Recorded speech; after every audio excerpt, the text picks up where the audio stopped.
Hello दोस्तों, नमस्कार। और आज हम बात करेंगे दिल्ली सल्तनत के बारे में। और जैसा कि आपको पता है कि दिल्ली सल्तनत का जो काल था और ये 1200 ईस्वी से 1526 ईस्वी तक था। करीब 326 ईस्वी तक जो है दिल्ली सल्तनत का काल रहा। ठीक।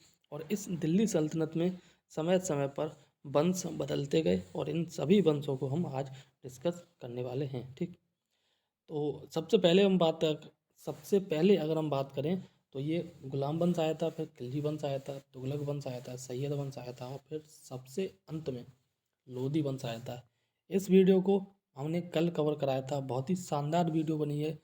अगर आप 3 घंटे की जगह 3 घंटे वाला कंटेंट अगर आप 15, 20 या 25 मिनट में प्राप्त करना चाहते हैं तो इस वीडियो को ज़रूर देखना।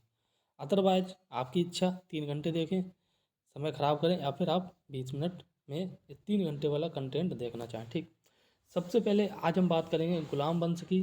ठीक है। इसके बाद आने वाले जो भी वंश थे उनके बारे में हम डिस्कस करेंगे और कोशिश करेंगे कि जो 4 घंटे और 5 घंटे वाला कंटेंट है केवल केवल और केवल 30 से 40 मिनट में हम कंप्लीट कराएंगे। आइए शुरुआत करते हैं बिना किसी देरी के। हाँ, एक बात और बता देता हूँ आपको, अगर आपको बुक पढ़नी है, देखो पीडीएफ लेनी है तो आप टेलीग्राम चैनल को ज्वाइन कर लो, वहाँ आपको पीडीएफ मिल जाएगी। ठीक। इसके बाद अगर आपको बुक लेनी है तो मार्केट जाओ और मार्केट से बुक ले आओ। ठीक है ना। और बुक से पढ़ो। मैं कहूँगा कि लास्ट टाइम में आप जो है वीडियो देख लें। ठीक है ना। मार्केट जाने की कोई फ़ायदा नहीं है क्योंकि 400 प्लस की बुक आएगी। वो सारा का सारा कंटेंट आपको यहाँ पे वीडियो प्लस पीडीएफ फॉर्मेट में मिल जाएगा। ठीक।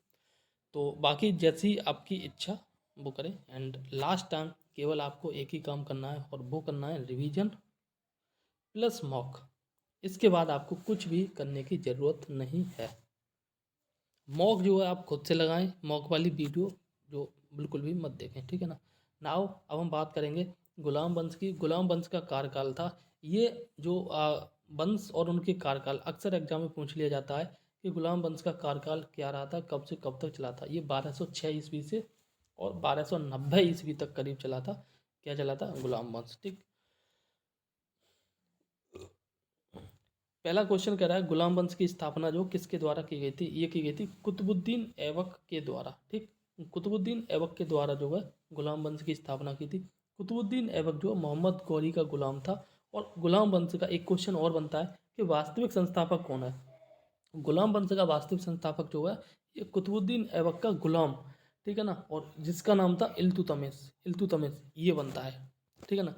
नेक्स्ट क्वेश्चन कह रहा है और ये कह रहा है 25 जून 1206 ईस्वी को, कब? 25 जून 1206 ईस्वी को जो है कुतुबुद्दीन ऐबक का राज्य अभिषेक जो कहाँ पे किया गया था? लाहौर में। कुतुबुद्दीन ऐबक ने जो गुलाम वंश की स्थापना की थी उसकी राजधानी भी लाहौर में थी। ठीक। नेक्स्ट क्वेश्चन कह रहा है कुतुबुद्दीन ऐबक ने अपने साम्राज्य की राजधानी किसे घोषित किया? लाहौर में। जस्ट अभी मैंने बताया था लाहौर में राज्याभिषेक हुआ था, लाहौर में राजधानी बनाई गई थी। कुतुबुद्दीन ऐबक गुलाम वंश का प्रथम शासक था। वास्तविक शासक की बात करें गुलाम वंश का वास्तविक शासक तो वो था इल्तुतमिश। और इल्तुतमिश था कुतुबुद्दीन ऐबक का गुलाम। कुतुबुद्दीन था मोहम्मद गौरी का गुलाम। इस प्रकार से पढ़ोगे तो विश्वास मानिए आपके एक भी क्वेश्चन नहीं छूटने वाला है। नाउ अब हम बात करते हैं नेक्स्ट टॉपिक के बारे में। एंड यहाँ पे कह रहा है कि भारत में तुर्की राज्य का संस्थापक, भारत में जो है तुर्की राज्य का संस्थापक कुतुबुद्दीन ऐबक को माना जाता है। और कुतुबुद्दीन ऐबक ने जो है कभी सुल्तान की उपाधि धारण नहीं की थी। ठीक है ना।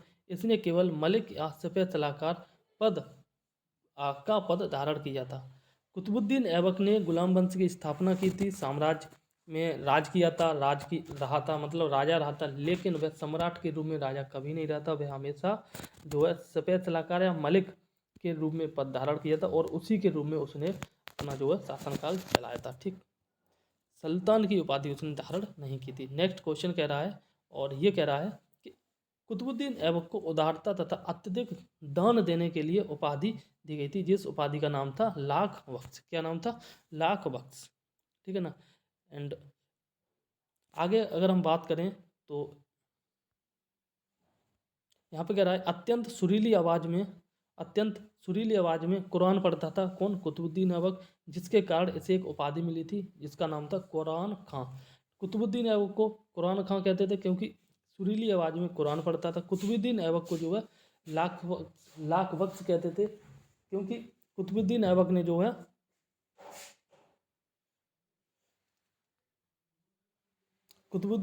जो है लाखों का दान किया था। ठीक है ना। नेक्स्ट क्वेश्चन कह रहा है कि भारत में प्रथम मस्जिद कुब्बत उल इस्लाम, ये ट्रिपल स्टार क्वेश्चन है। भारत में प्रथम मस्जिद कुब्बत उल इस्लाम की स्थापना जो किसने करवाई थी? ये करवाई थी कुतुबुद्दीन ऐबक ने। किसने कराई थी? कुतुबुद्दीन ऐबक ने। नेक्स्ट क्वेश्चन कह रहा है कुतुबुद्दीन ऐबक ने जो है सूफी संत ख्वाजा कुतुबुद्दीन बख्तियार काकी के नाम पर जो कुतुब मीनार का निर्माण कराया था। ठीक। नेक्स्ट क्वेश्चन कह रहा है कि कुतुबुद्दीन ऐबक की मृत्यु जो है कब हुई थी? कुतुबुद्दीन ऐबक की मृत्यु कब हुई थी? ये 1210 ईस्वी में हुई थी और चौगान खेलते समय जो है ये घोड़े से गिर गया था। ठीक। नेक्स्ट क्वेश्चन कह रहा है कुतुबुद्दीन ऐबक की मृत्यु के पश्चात उसके पुत्र आराम शाह को पद से हटा दिया गया था। अपदस्थ का मतलब पद से हटा दिया गया था और गुलाम वंश का अगला शासक जो है इल्तुतमिश बना था। क्या हुआ था? कुतुबुद्दीन ऐबक की मृत्यु हुई और इसकी मृत्यु के बाद जो है इसका उत्तराधिकारी मतलब इसका लड़का आराम शाह था या राजा बना था। कुछ ही समय के लिए राजा रहा था और इसको पद से हटा के इसके दामाद कुतुबुद्दीन ऐबक का गुलाम और कुतुबुद्दीन ऐबक का दामाद जो इल्तुतमिश था इसको राजा बना दिया गया था। ठीक है ना। आराम शाह जैसा इसका नाम वैसा ही इसका काम था, थोड़ा हरामी टाइप था। ठीक। नेक्स्ट क्वेश्चन यहाँ पे कह रहा है इल्तुतमिश जो है सुल्तान बनने के पूर्व जो कहाँ का सूबेदार था? इल्तुतमिश जो है ये बदायूं का सुल्तान था, सॉरी बदायूं का सूबेदार था सुल्तान बनने से पहले। नेक्स्ट क्वेश्चन कह रहा है कि दिल्ली सल्तनत का वास्तविक संस्थापक किसे माना जाता है? अभी हमने क्वेश्चन डिस्कस किया था, इल्तुतमिश को माना जाता है। नेक्स्ट क्वेश्चन कह रहा है इल्तुतमिश जो है दिल्ली सल्तनत का प्रथम सुल्तान था। ठीक है। इल्तुतमिश जो है दिल्ली सल्तनत का प्रथम सुल्तान था जिसने दिल्ली पर या दिल्ली को अपनी राजधानी बनाई थी और बगदाद के खलीफा से सुल्तान की उपाधि धारण की थी।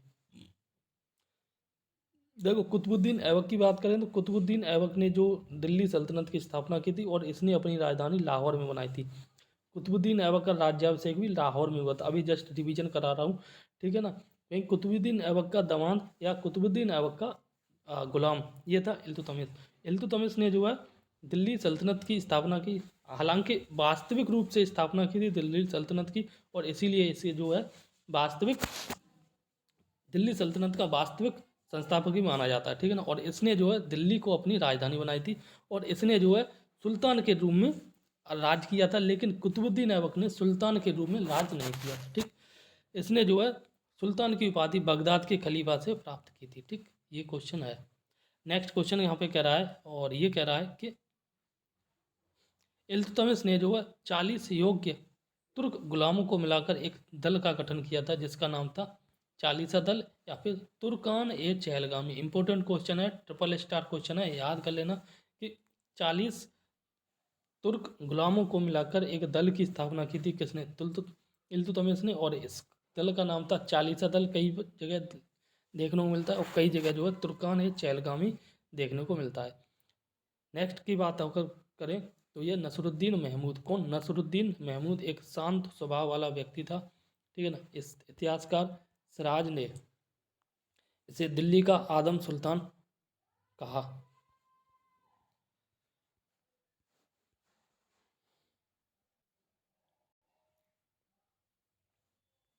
अब हम बात करेंगे अब हम बात करेंगे यहाँ पे बात की जा रही है मंगोल आक्रमणकारी। इसका नाम था चंगेज खां जो भारत के उत्तर पश्चिम सीमा पर किसके शासनकाल में किया था?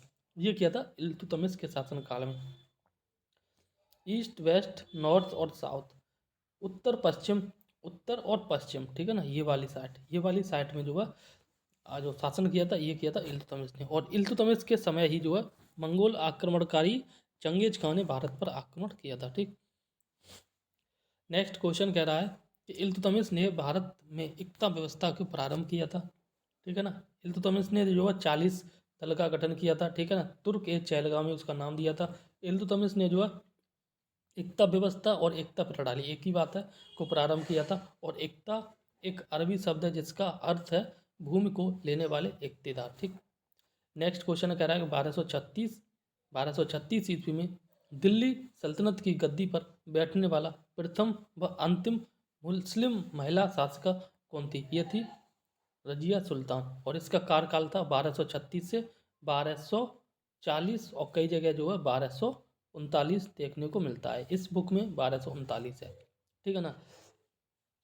ट्रिपल स्टार क्वेश्चन है, अक्सर एग्जाम में पूछ लिया जाता है। प्रथम मुस्लिम महिला शासिका ये रजिया सुल्तान थी, जिसने दिल्ली पर राज किया था, ठीक। या फिर कई बार ऐसे भी क्वेश्चन बन जाता है, प्रथम महिला जिसने दिल्ली पर राज किया था वो रजिया सुल्तान है। इसका कार्यकाल जो है 1236 से 1239 या 40 ईस्वी तक रहा था। यह इल्तुतमिश की लड़की थी।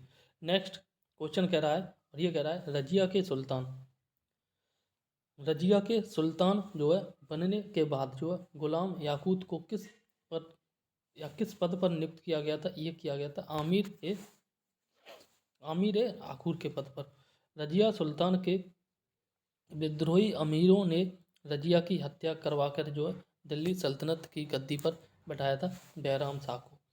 देखो उस समय जो मुसलमान थे, मुसलमानों में जो पुजारी टाइप होते, क्या नाम बोलते हैं उन्हें, मौलवी जो थे, उन्होंने जब रजिया सुल्तान ने दिल्ली पर शासन किया, उन्हें बुरा लगा, तो उन्होंने जो है उसका विरोध किया और उसे जो पद से हटा के उसकी मृत्यु करा की हत्या करा के जो, और इसके बाद अगला जो शासक बना था ये बना था बहराम शाह, ठीक। यहाँ पे नेक्स्ट क्वेश्चन कह रहा है कि बहराम शाह के कार्यकाल में नायब ए ममालिक पद का सृजन किया गया। बहराम शाह के कार्यकाल में जो नायब ए ममालिक पद का सृजन किया गया था, जिसमें जो है संपूर्ण अधिकारी नियुक्त होते थे, और इस पद पर जो है सर्वप्रथम एतकीन को नियुक्त किया गया था, ठीक। पद का नाम था क्या? नायब ए ममालिक, ठीक है। और किसने स्थापना की थी इस पद की? बहराम शाह। बहराम शाह जो है ये रजिया सुल्तान के बाद शासक बना था, और इस पद पर सबसे पहले नियुक्त किया गया था, इसका नाम था एतकीन। नेक्स्ट क्वेश्चन कह रहा है, और ये कह रहा है कि दिल्ली सल्तनत के किस शासक ने बलबन को नायब ए ममालिक पद नियुक्त किया? ये किया था नसरुद्दीन महमूद। नेक्स्ट क्वेश्चन कह रहा है बलबन को जो है उलूग खां की उपाधि किसने धारण की थी, किसने प्रदान की थी? ये की थी नसरुद्दीन महमूद शाह, ठीक। नसरुद्दीन महमूद शाह ने जो बलबन को उलूग खां की उपाधि प्रदान की थी, ठीक है ना। और नेक्स्ट क्वेश्चन कह रहा है कि दिल्ली सल्तनत का या दिल्ली का सुल्तान बनने के पश्चात तुर्कान ए चहलगामी को समाप्त जो कर दिया, ये कर दिया था बलबन ने। तुर्कान ए चहलगामी स्थापना की किसने की थी? इल्तुतमिश ने। खत्म किसने किया? बलबन ने, ठीक। इतना याद कर लो। नेक्स्ट क्वेश्चन कह रहा है अपने विरोधियों के प्रति कठोर लौह एवं रक्त की नीति का पालन करने वाला प्रथम सुल्तान था, ये था बलबन, ठीक है ना। नेक्स्ट, बलबन जो है प्रथम सुल्तान था जिसने राजत्व के सिद्धांत का प्रतिपादन किया था। उसने राजत्व को जो है न्यायवत खुदाई, और न्यायवत खुदाई का मतलब होता है ईश्वर द्वारा प्रदत्त, ठीक है, और राजा को जो जिल्ले इलाही ईश्वर की छाया कहा था। नेक्स्ट क्वेश्चन कह रहा है सजदा एवं पैबोस, ट्रिपल स्टार क्वेश्चन है, याद कर लेना। सजदा एवं पैबोस प्रथा को जो अपने दरबार में प्रारंभ करने वाला प्रथम सुल्तान कौन था? ये था बलबन, ठीक।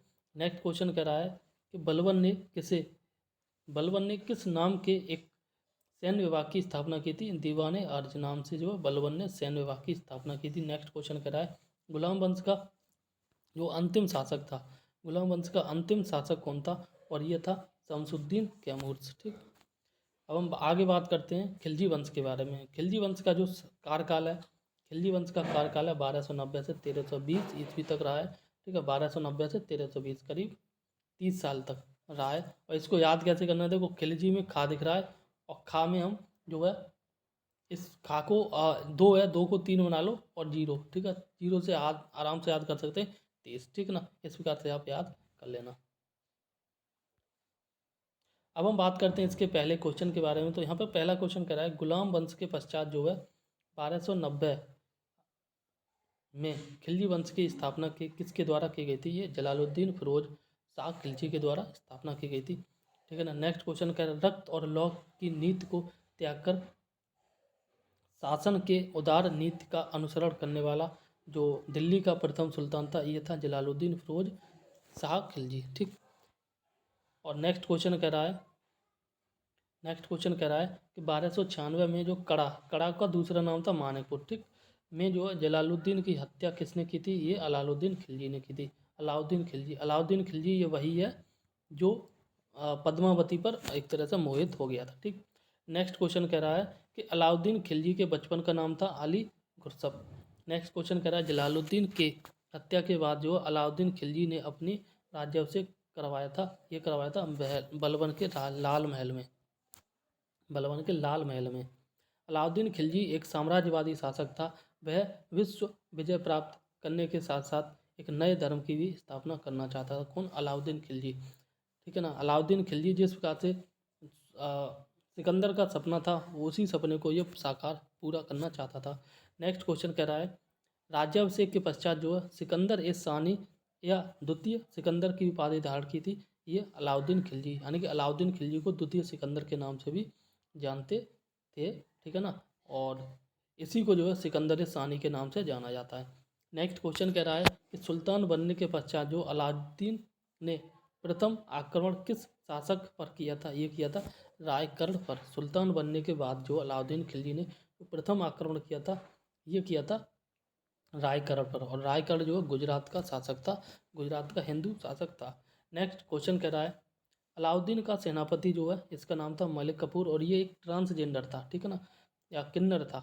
गुजरात विजय के दौरान जो है नुसरत खां, गुजरात विजय के दौरान नुसरत खां द्वारा 1000 दीनार में खरीदा गया था, इसीलिए इसे जो है 1000 दीनारी के नाम से जाना जाता है। इंपॉर्टेंट क्वेश्चन है, ट्रिपल स्टार क्वेश्चन है, याद रख लेना।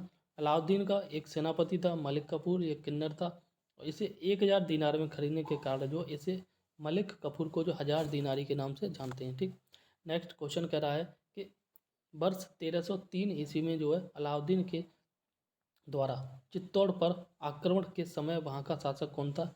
वहाँ का शासक जो था ये था राणा रतन सिंह। ठीक, ये तभी की बात है जब अलाउद्दीन खिलजी जो है पद्मावती पर मोहित हो गया था, फिर इसने जो है चित्तौड़ पर आक्रमण किया था और चित्तौड़ का उस समय जो शासक था, राजा था, सम्राट था, ये राणा रतन सिंह थे और राणा रतन सिंह जो है पद्मावती के हस्बैंड थे। ठीक, नेक्स्ट क्वेश्चन कह रहा है विंध्याचल पर्वत श्रेणी, विंध्याचल पर्वत श्रेणी को पार करके दक्षिण भारत पर आक्रमण करने वाला दिल्ली सल्तनत का प्रथम सुल्तान था, यह था अलाउद्दीन खिलजी। कौन था? अलाउद्दीन खिलजी। ठीक, नेक्स्ट क्वेश्चन कह रहा है और ये कह रहा है अलाउद्दीन के दक्षिणी अभियानों का सेनापति कौन था? ये था मलिक कफूर। कौन था?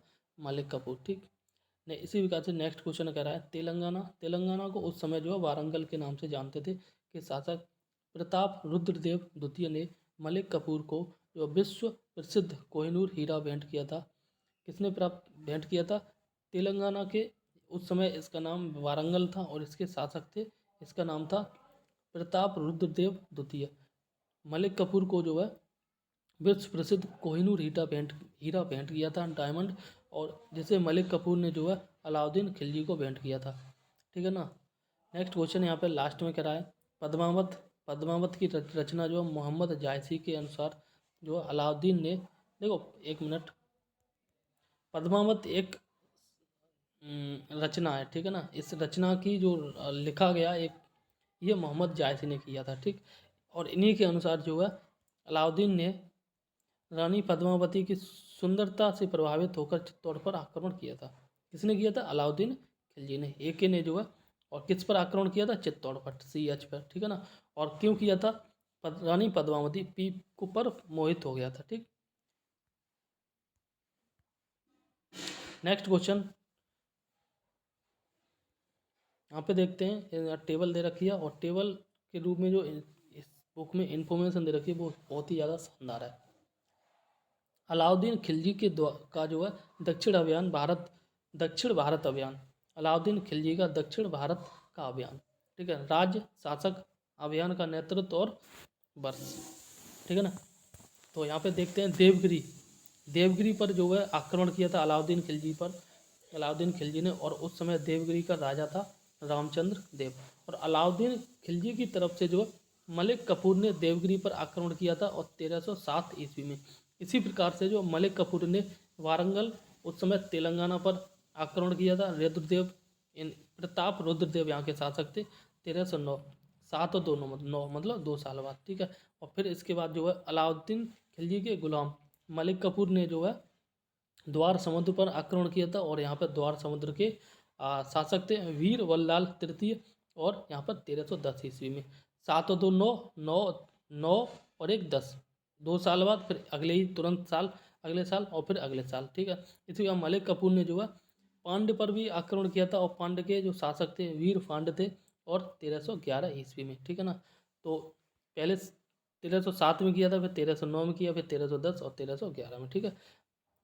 अलाउद्दीन खिलजी के जो विजय अभियान थे इसमें दक्षिण का जो नेतृत्व करता था ये मलिक कफूर था। चारों आक्रमण मलिक कफूर के द्वारा किया गया था। सबसे पहले देवगिरी पर, फिर वारंगल पर, फिर द्वार समुद्र पर, सबसे बाद में जो पांड्य पर, ठीक है। देवगिरी के शासक थे राजा रामचंद्र देव प्रताप रुद्रदेव, वारंगल के तेलंगाना के वीर बल्लाल देव तृतीय ये द्वार समुद्र के, और वीर पांड्य जो पांड्य वंश के शासक थे उस समय। नेक्स्ट क्वेश्चन कह रहा है मलिक कफूर के द्वारा सर्वप्रथम किस दक्षिण भारतीय राज्य पर आक्रमण किया था? देवगिरी पर किया था, ठीक है ना। यहाँ पे भी आप देख सकते हैं देवगिरी पर किया था, ठीक। इसी प्रकार से नेक्स्ट क्वेश्चन कह रहा है, और ये कह रहा है कि दिल्ली सल्तनत का वह सुल्तान कौन था जिसने जो है नगद वेतन के साथ स्थायी वेतन का भी संगठन किया था? और ये अलाउद्दीन खिलजी। कौन है? अलाउद्दीन खिलजी। इसी प्रकार से नेक्स्ट क्वेश्चन कह रहा है अलाउद्दीन के द्वारा सेना में भ्रष्टाचार रोकने के लिए कौन सी योजना अपनाई गई थी? ये अपनाई गई थी घोड़ों को दागने की प्रथा और होलिया प्रथा, ठीक है ना। नेक्स्ट क्वेश्चन कह रहा है चराई कर तथा गृह कर का दूसरा नाम था घरी चरी कर लगाने वाला जो है प्रथम सुल्तान था, ये सुल्तान था अलाउद्दीन खिलजी। कौन था? अलाउद्दीन खिलजी। सर्वाधिक मंगोल आक्रमण जो किसके शासनकाल में हुआ था? ये होता अलाउद्दीन खिलजी के शासनकाल में। दिल्ली सुल्तान का वह प्रथम सुल्तान दिल्ली सल्तनत का वह प्रथम सुल्तान कौन था जिसने जो है स्वयं को घोषित किया था? ये किया था मुबारक शाह खिलजी। नेक्स्ट क्वेश्चन कह रहा है घोड़े के नाल के आकार की मेहराब का प्रयोग सर्वप्रथम कहाँ पर किया गया? ये किया गया कहाँ पर? अलाई दरवाजा दिल्ली, ठीक। नेक्स्ट क्वेश्चन है अलाई दरवाजा दिल्ली, और ये निर्माण कराया था अलाउद्दीन खिलजी के द्वारा, ठीक है। नेक्स्ट क्वेश्चन कह रहा है, और ये कह रहा है अलाउद्दीन के द्वारा जो है सैनिकों को सस्ते मूल्यों पर वस्तुओं को प्रदान करने के लिए बाजार नियंत्रण व्यवस्था अपनाई गई थी। ट्रिपल स्टार क्वेश्चन है कि सर्वप्रथम दिल्ली सल्तनत में जो है बाजार व्यवस्था किसने स्थापित या नियंत्रित की थी? ये की थी अलाउद्दीन खिलजी ने।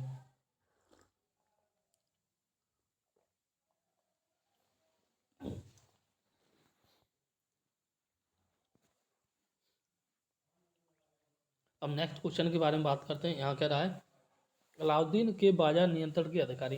अलाउद्दीन ने जो है बाजार नियंत्रण की स्थापना की, ठीक है, और उसमें जो है विभिन्न अधिकारियों को नियुक्त किया था। जैसे बरीद मंडी का विभाग था, इसका प्रमुख अधिकारी थे बाजार निरीक्षक, ठीक है। इसी प्रकार से सेना ए मंडी ये भी बाजार निरीक्षक था, और अधीक्षक सॉरी और दीवान ए रियासत इसका जो अधिकारी था ये था बाजार नियंत्रक, ठीक। इसी प्रकार से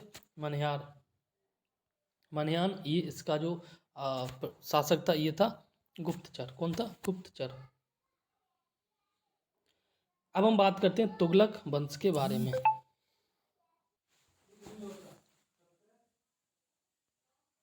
हम बात करेंगे तुगलक वंश की, ठीक है।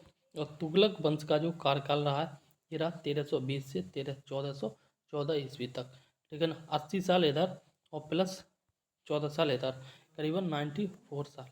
और एक क्वेश्चन और बनता है कि दिल्ली सल्तनत में सबसे अधिक समय तक किस वंश ने शासन किया? और ये है तुगलक वंश, ठीक है ना। करीबन 94 ईयर्स इसने जो है शासन किया।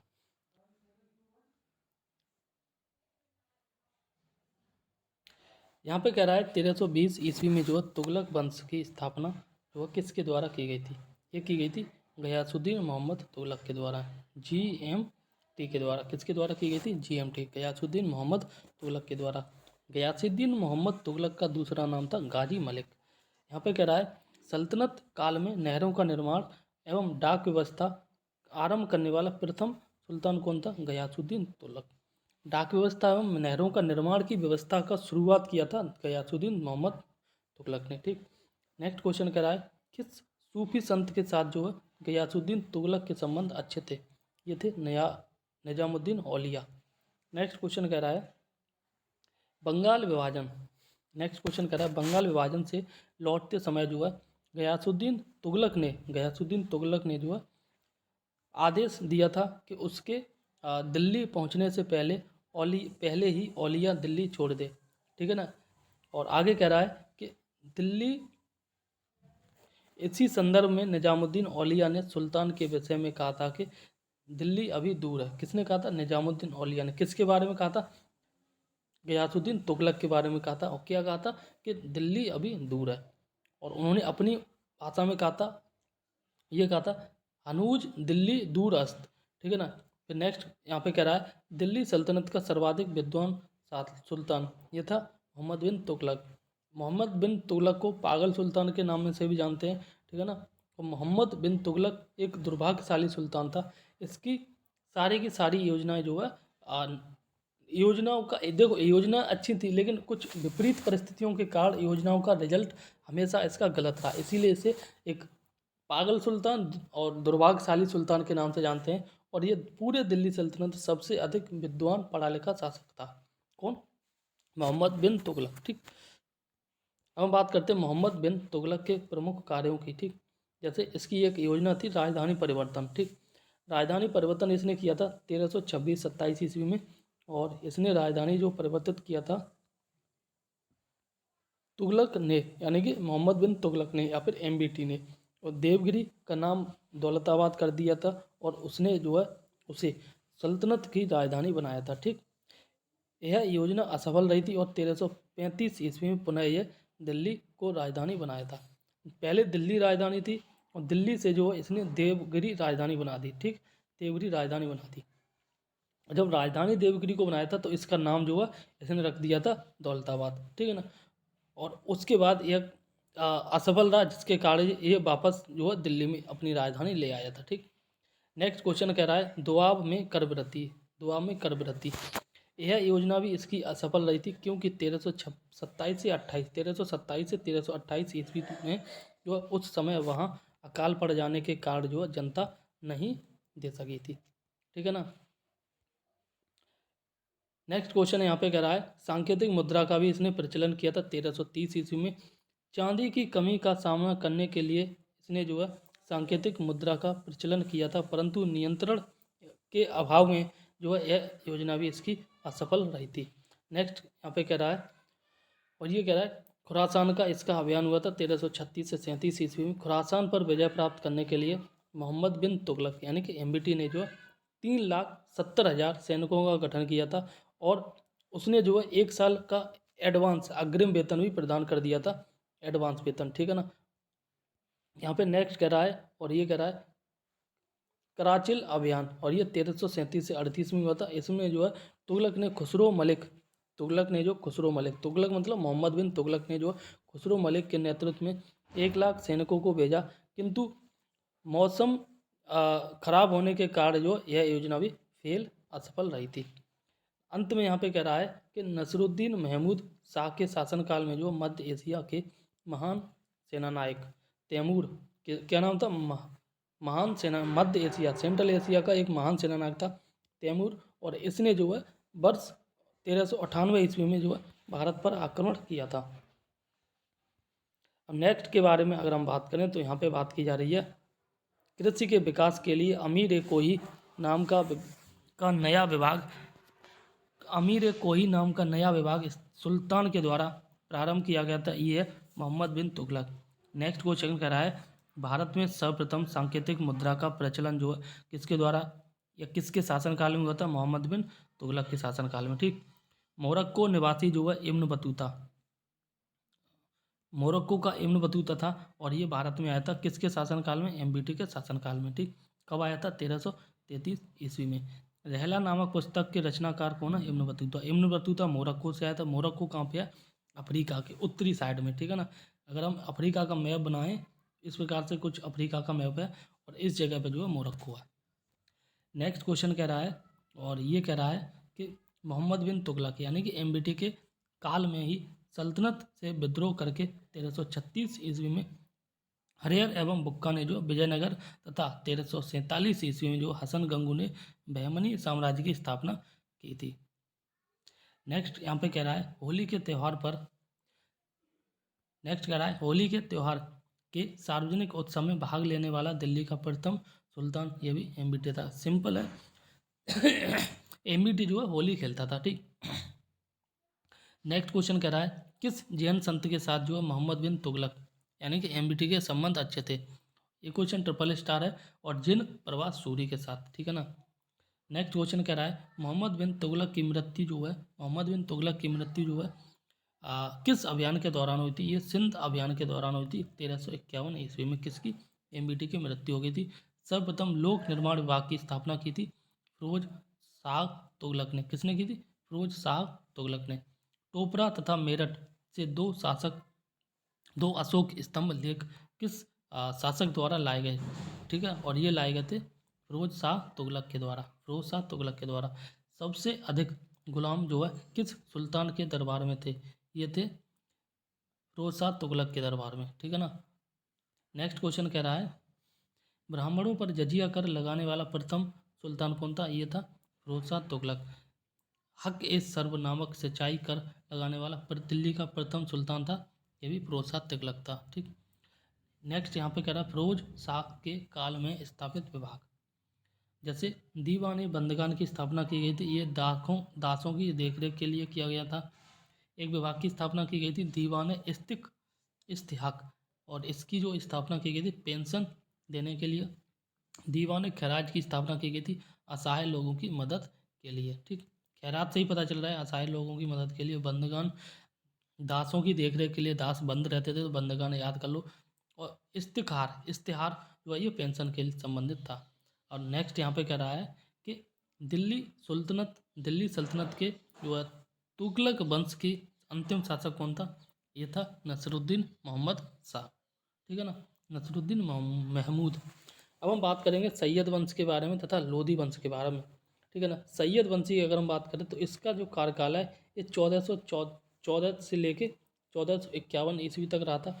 वहीं अगर हम बात करें लोधी वंश की तो इसका जो कार्यकाल है 1451 से 1426 ईस्वी तक रहा, ठीक।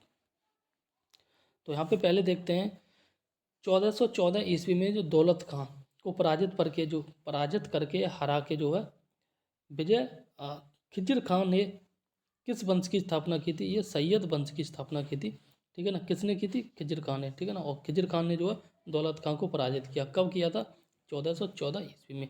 नेक्स्ट यहाँ पे कह रहा है रैयत ए आला की उपाधि धारण करने वाला सैयद वंश का प्रथम सुल्तान था, और ये था खिजर खां, ठीक। नेक्स्ट क्वेश्चन कह रहा है सल्तनत काल में शासन करने वाला एकमात्र सियत कौन था, यह था सैयद वंश। कौन था, सैयद वंश, ठीक है ना। नेक्स्ट क्वेश्चन कह रहा है सैयद वंश का सबसे योग्य शासक, यह था मुबारक शाह, ठीक है ना। और इसने जो है तारीख ए मुबारक शाही के लेखक याहिया बिन अहमद सरहिंदी को संरक्षण प्रदान किया था, ठीक है ना।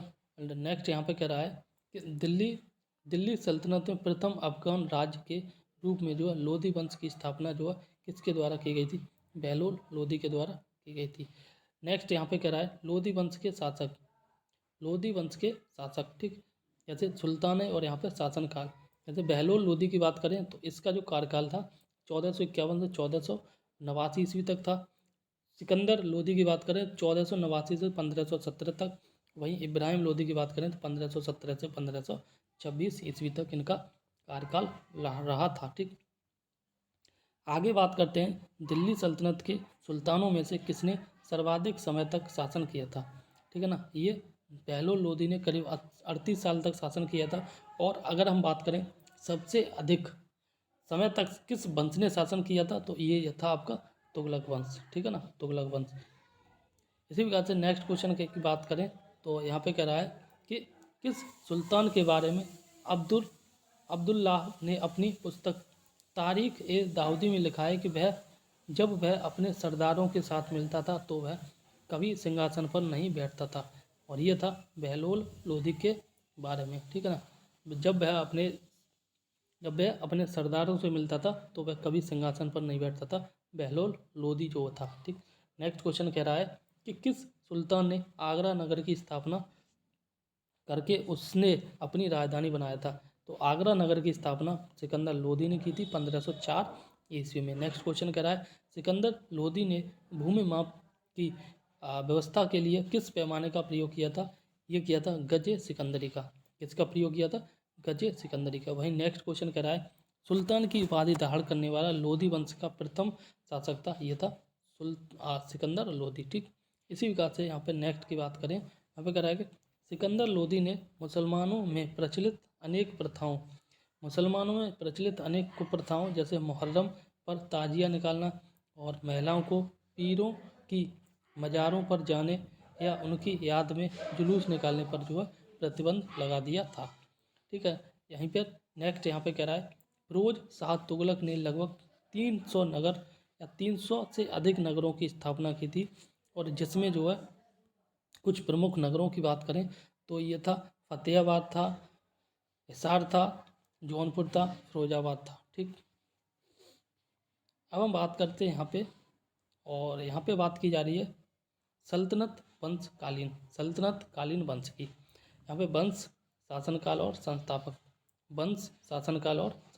ठीक, सबसे पहले हम बात करें मामलूक वंश की, तो मामलूक वंश जो है ये 1206 से 1290 ईस्वी तक रहा था। इसका शासनकाल 84 साल तक रहा, और इसका जो संस्थापक था ऐबक था। इसके बाद खिलजी वंश की बात करें, मामलूक वंश क्या था? ये गुलाम वंश था। ठीक है ना। इसके बाद आया था खिलजी वंश का कार्यकाल रहा था 1290 से 1320 तक, करीब 30 साल तक, और इसके संस्थापक थे जलालुद्दीन खिलजी। ठीक, इसके बाद बात करें तुगलक वंश की जो कार्यकाल रहा था 1320 से 1414 ईस्वी तक, करीब 94 साल, और इसका जो संस्थापक था यह था गयासुद्दीन तुगलक। वहीं सैयद वंश की बात करें 1414 ईस्वी से 1450 ईस्वी तक, 37 साल तक शासन रहा था, और ये इसकी स्थापना जो खिजर खां ने की थी। ठीक है ना। इसी प्रकार से लोधी वंश की बात करें तो 76 साल तक रहा था इसका शासनकाल, और ये 1414 से 1426 तक, और ये इसका जो संस्थापक था बहलोल लोधी था। ठीक, तो इसमें एक इम्पोर्टेंट क्वेश्चन बनता है कि दिल्ली सल्तनत में सबसे समय तक किस वंश ने शासक किया था? ये था तुगलक वंश। 94 साल तक शासन किया था, और इसका संस्थापक था गयासुद्दीन तुगलक। कई बार क्वेश्चन जो है मिलाने के लिए आ जाता है कि किस वंश की स्थापना किसके द्वारा की गई थी। एक बार दोबारा देख लेते हैं जल्दी से। देखो, चाहो तो आप स्क्रीनशॉट ले लो। मामलूक वंश को गुलाम वंश भी कहते हैं। ठीक है ना। इसकी स्थापना कुतुबुद्दीन ऐबक ने की थी, यहाँ पे शॉर्ट में लिखा है। खिलजी वंश की स्थापना जो है जलालुद्दीन खिलजी ने की थी। तुगलक वंश की स्थापना गयासुद्दीन तुगलक ने की थी। सैयद वंश की स्थापना खिजर खां ने की थी, और लोधी वंश की स्थापना जो है बहलोल लोधी ने की थी। ठीक है ना। नेक्स्ट क्वेश्चन कह रहा है दिल्ली सल्तनत के वंशों में सर्वाधिक शासनकाल जो है तुगलक ने किया था, और सबसे न्यूनतम शासनकाल जो है खिलजी ने किया था। नेक्स्ट कह रहा है कि भारतीय संगीत पर जो है प्रथम फारसी ग्रंथ लज्जत ए सिकंदर शाही की रचना जो है किसके कार्यकाल में हुई थी? ये जो है सिकंदर लोदी के कार्यकाल में हुई थी। देखो, इसको याद कैसे करना है। देखो, तुगलक में 4 अक्षर हैं। ठीक है ना। 4 अक्षर का ये आपका जो है शासनकाल है। ठीक है ना। मामलूक वंश को हम सीधे गुलाम वंश के नाम से जानेंगे। मामलूक वंश को गुलाम वंश के नाम से जाने तो इसमें 3 बनेंगे, इसमें भी 3, इसमें 3 और इसमें 2। तो सबसे अधिक जो तुगलक वंश में शब्द आ रहे हैं 1 2 3 4, और 4 से याद कर लो 94 साल तक तुगलक वंश ने जो है शासन किया था। वहीं बात करें सबसे कम समय तक, तो सबसे कम समय तक खिलजी ने, ऐसे याद कर लो, खिलजी ऐसे थे मतलब खाने में मतलब रखते थे, खाने में पूरे दिन खाते रहते थे। वही शासन कौन करेगा? तो इसलिए सबसे कम समय में ही इनका निपटारा हो गया था। इस प्रकार से याद कर लेना। ठीक, नेक्स्ट क्वेश्चन कह रहा है, और ये कह रहा है, ये पढ़ लिया था, आप दोबारा देख लेते हैं। भारतीय संगीत पर जो प्रथम फारसी ग्रंथ, इसका नाम है लज्जत ए सिकंदर शाही की रचना जो है किसके कार्यकाल में हुई थी? ये हुई थी सिकंदर लोधी के कार्यकाल में। सिकंदर लोधी जो है किस नाम से कविताएं लिखता था? गुलरुखी के नाम से। इंपॉर्टेंट है, ट्रिपल स्टार क्वेश्चन है, याद कर लेना। सिकंदर जो है अपनी कविताएं लिखता था गुलरुखी के नाम से। वहीं बात करें लोधी वंश के साथ साथ जो है दिल्ली सल्तनत का अंतिम सुल्तान कौन था? ठीक है ना। लोधी वंश के साथ साथ दिल्ली सल्तनत का अंतिम सुल्तान था इब्राहिम लोधी। वर्ष 1518 ईस्वी में लड़े गए खतौली के युद्ध में, वर्ष 1518 में जो है लड़े गए खतौली के युद्ध में जो इब्राहिम लोधी को किसने पराजित किया था? ये किया था महाराणा सांगा ने। नेक्स्ट क्वेश्चन कह रहा है पानीपत के प्रथम युद्ध में जो है बाबर ने किसे पराजित किया था। बाबर ने जो है इब्राहिम लोदी को पराजित किया था। ठीक। नेक्स्ट क्वेश्चन कह रहा है सुल्तान की मृत्यु के पश्चात जो है भारत में मुगल वंश की स्थापना हुई थी। भारत में मुगल वंश की स्थापना हुई थी इब्राहिम लोदी। नेक्स्ट क्वेश्चन कह रहा है और ये कह रहा है इब्राहिम लोदी जो है दिल्ली सल्तनत का एकमात्र सुल्तान था जो रणभूमि या युद्ध भूमि में वीर गति को प्राप्त हो गया था। नेक्स्ट क्वेश्चन कह रहा है भारत में पोलो खेलने का प्रचलन जो है ये किसके शासनकाल में शुरू हुआ था। ये देखने को मिलता है, ये है तुर्कों के शासनकाल में। ठीक। नेक्स्ट कह रहा है कि सल्तनत काल में दस्तार बंदन किसे कहा जाता था। ये कहा जाता था उलेमा वर्ग को। वहीं नेक्स्ट कह रहा है कि किस भारतीय में जो है संगीत यंत्र तबला एवं विस्तार का प्रचलन किया था। ये था अमीर खुसरो ने जो है निर्माण किया था, आविष्कार किया था तबला एवं सितार का। ठीक है ना। और अमीर खुसरो को ही जो है हिंदी खड़ी बोली का जनक भी माना जाता है। और अमीर खुसरो जो है इसने करीब 7 शासकों के शासनकाल में रहा था। ठीक। नेक्स्ट है विजयनगर साम्राज्य की बात जो है हम नेक्स्ट वीडियो में करेंगे। और इस वीडियो में जो है कंप्लीट दिल्ली सल्तनत को हमने डिस्कस कर लिया। प्लीज़ वीडियो को लाइक कर लें, दोस्तों में शेयर कर दें और चैनल को भी सब्सक्राइब कर लें। तो तब तक के लिए नमस्कार, जय हिंद। मिलते हैं अगले वीडियो में।